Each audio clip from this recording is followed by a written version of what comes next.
मुझे ये लगता है कि जब हम जाते हैं, कैंट मेरी बहन वहाँ रहती है, मैं तो उधर जाके रहती हूँ हमेशा पोलो ग्राउंड के सामने, तो वहाँ घूमना फिरना तो बड़ा मुश्किल है। मतलब कि सिक्योरिटी जो होनी चाहिए बड़ी वो चौकस चौबंद सिक्योरिटी है और जगह जगह सिक्योरिटी है, फिर आपकी पुलिस भी है, फिर सीआईडी भी है, फिर सब कुछ है। आप मुझे इसका जवाब अभी तक मिल नहीं रहा राना साहब के किस तरीके से लोग इतना आगे तक पहुंच भी गए, घुस भी गए, और कहीं भी आप खुद भी आपने देखा है कि कहीं हमें ऐसे नहीं लगता कि किसी भी नौयत की रेजिस्टेंस हो। हमने हर लेवल पे लोगों से पूछा है लेकिन कोई जवाब मिलता नहीं। आप फरमाइएगा, आपको क्या समझ आती है राना साहब?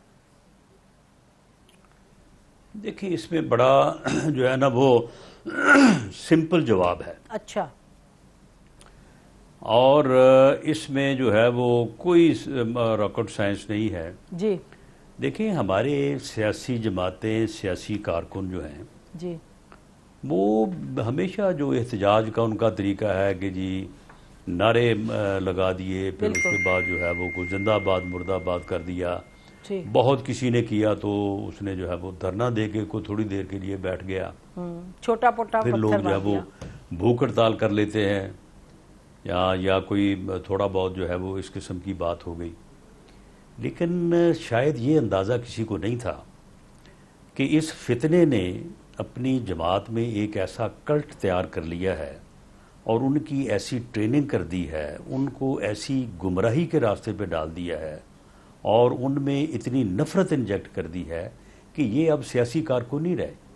ये यानी ट्रूली शर्पसंद और दहशतगर्द जो हैं ये बन गए हैं और इनके अंदर ऐसी नफ़रत का बीज बो दिया गया है। मुखालफीन को गालियाँ दे दे के, अपनी जद्दोजहद को जहाद बना के, यानी एक पूरा एक प्रोसेस जो है वो चलाया गया कि लोगों की जो है वो जहन साजी की जाए। तो वहाँ पे लोगों का ये ख्याल था, या जिन लोगों ने वहाँ से कोई रेजिस्टेंस देनी थी, उनका ये ख्याल था कि चलें ये चौक में आ गए हैं, चौक में यहाँ पे बैठेंगे, को मुर्दाबाद जिंदाबाद करेंगे, नारे लगाएंगे, थोड़ी देर के लिए बैठ जाएंगे, उसके बाद अपना एहतजाज रिकॉर्ड के करा के चले जाएंगे। उन्होंने वहाँ से मुसल्ला गार्ड जो थी उसको विड्रॉ कर लिया।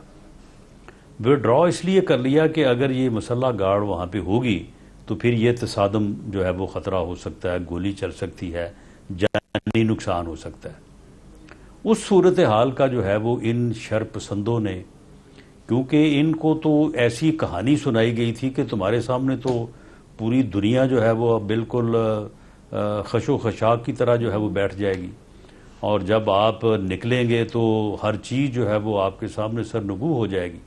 क्योंकि वो बदबख्त फितना जो है उसका एक यानी ये एक टेम्पो था उसका।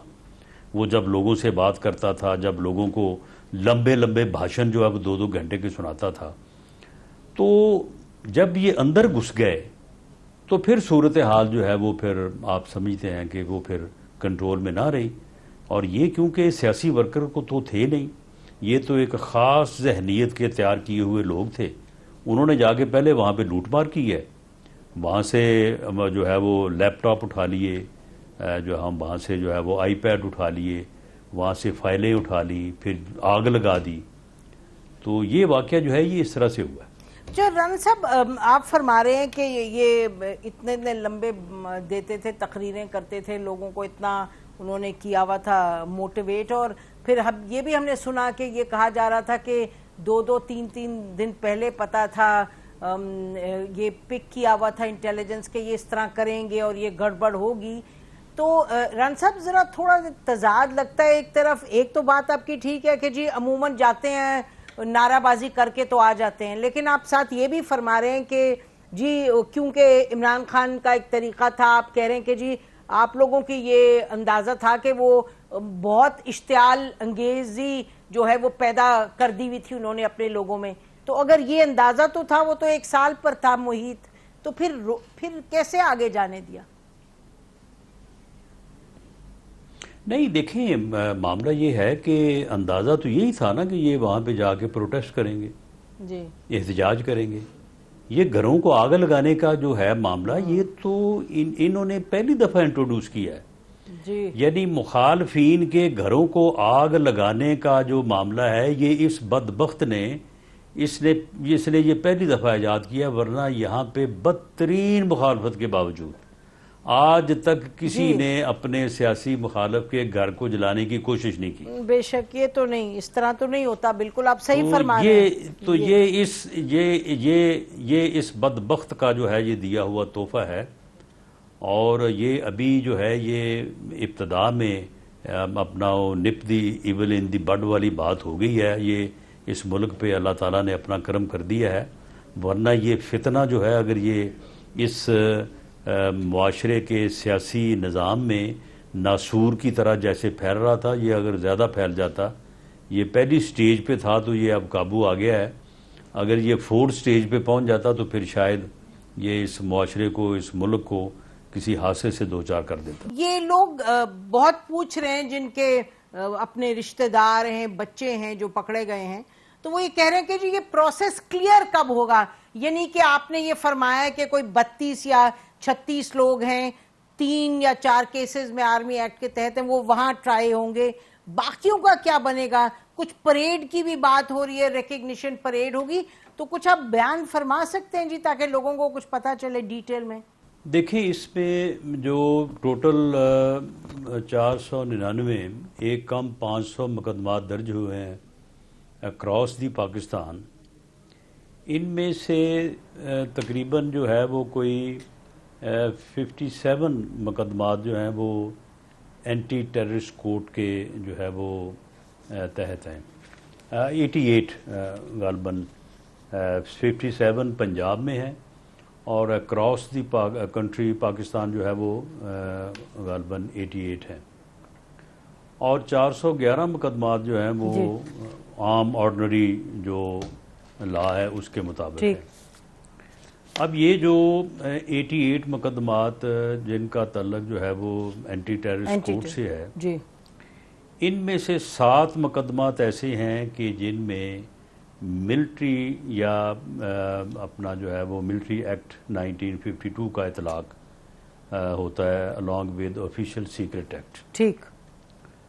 तो उसमें से वो लोग जो दिफाई इंस्टॉलेशंस में दाखिल हुए, वहाँ उन्होंने तोड़ फोड़ या वहाँ उन्होंने जो है वो कोई चीज़ उठा ली या किसी चीज़ को डैमेज किया, तो उन मुलजमान का मुकदमा जो है उनके ऊपर जो है वो मिलिट्री एक्ट जो है वो अट्रैक्ट होता है और वो फिर जाएंगे ट्रायल के लिए मिलिट्री कोर्ट में। बाकी जो है वो उनका एंटी टेररिस्ट कोर्ट में ट्रायल होगा। और जो ऑर्डनरी मुकदमात हैं 411, तो उनमें से तो खैर बेल वगैरह हो जाएगी और उसके बाद ट्रायल जो है वो ऑर्डनरी कोर्ट में होगा। तो राणा साहब ये फरमा दीजिएगा कि कोई टाइमलाइन है जहन में, जैसे जो लोग पकड़े गए, जो आप कह रहे हैं कि ऑर्डिनरी कोर्ट से ट्राई होंगे, कब ट्राई होंगे और कहां ट्राई होंगे, और ये प्रोसेस जो है ऑर्डिनरी कोर्ट्स का और एंटी टेररिस्ट एक्ट के तहत, वो क्या मिनिस्ट्री ऑफ इंटीरियर उसको ओवरसी कर रही है? कौन ओवरसी कर रहा है जी? देखिए, ओवरसी तो बिल्कुल मिनिस्ट्री ऑफ इंटीरियर जो है वो कर रही है, फेडरल गवर्नमेंट कर रही है, लेकिन इसमें मोस्ट ऑफ द पार्ट जो है वो सूबाई हुकूमतें या जो डिपार्टमेंट हैं, पुलिस डिपार्टमेंट है, उसके बाद प्रोसिक्यूशन डिपार्टमेंट है, वहाँ पे JITs बनी हैं। जो एंटी टेररिस्ट कोड के केसेस हैं वो सब में JIT तश्कील दी गई है, वो इन्वेस्टिगेशन जो है वो कर रही हैं।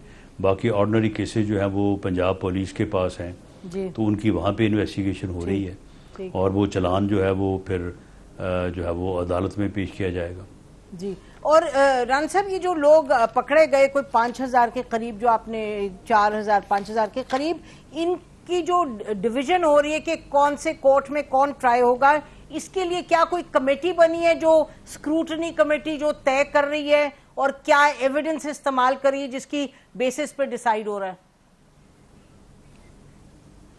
देखिए, एविडेंस तो इन्होंने खुद पैदा की है। यानी ये जो एक गुमराह टोला जो था, ये आपके इल्म ही है कि ये पिछले 1 साल से जो ये कर रहा था, इतना बदतमीज़ और इतने ये कोई यानी ढीठ किस्म के और जो है वो बदबख्त लोग थे कि ये जो भी हरकतें करते थे वो पूरी वो जो है वो उनको ट्विटर पे, इंस्टाग्राम पे, व्हाट्सएप पे जो है उनको बाकायदा लोड करते थे। और हर बंदा जो है वो अपनी मुजरमाना और घटिया कारकर्दगी जो है उसको बाकायदा जो है वो उसकी तशहीर करता था। तो उस दिन भी इन्होंने जो बंदा जहाँ पे था वहाँ पे एक तो सीसीटीवी कैमरे लगे हुए थे और उन्होंने इनको कैप्चर किया। ठीक। उसके बाद हर बंदे ने अपनी अपनी तस्वीरें जो हैं वो व्हाट्सएप पे, इंस्टाग्राम पे, टिकटॉक पे लोड की कि जी ये देखें हमने ये काम कर दिया है। और उसके बाद फिर एक दूसरे से शेयर की, टेलीफोन के ऊपर गुफ्तगू की। तो इसलिए जिन केसेस में जो कोई जहां मुलव्वस है तो उनकी एविडेंस भी उन्होंने खुद ही फराहम की हुई है। उसके ऊपर मुख्तलिफ पुलिस, दूसरी इंटेलिजेंस एजेंसीज जो है वो लॉ इन्फोर्सिंग एजेंसी वो काम कर रही हैं। और मेरा ख्याल है कि अगले कोई विद इन 2 वीक्स ये एक्सरसाइज जो है ये मुकम्मल हो जाएगी। अच्छा, जो अगले 2 वीक्स में आप कह रहे हैं केसेस वगैरह कौन कहाँ जाएगा ये सब मुतय्यन होगा, केसेस उसके बाद टाइम लेंगे? जी अच्छा, राना साहब, ये बिल्कुल आपने सही कहा कि बहुत ट्विटर पे, सोशल मीडिया वगैरह पे भी हो रहा था। तो अब जाहिर है ये तो जो कमेटी बनी है और जो देखेंगे वो खुद डिसाइड करेंगे कौन कहाँ जाएगा। एक और सवाल है राना साहब, जो बहैसियत एक पाकिस्तानी शहरी के मैं चाहूँगी आपसे पूछूँ ये कि और ये मुतअद्दिद मरतबा उठाया गया सवाल कि जब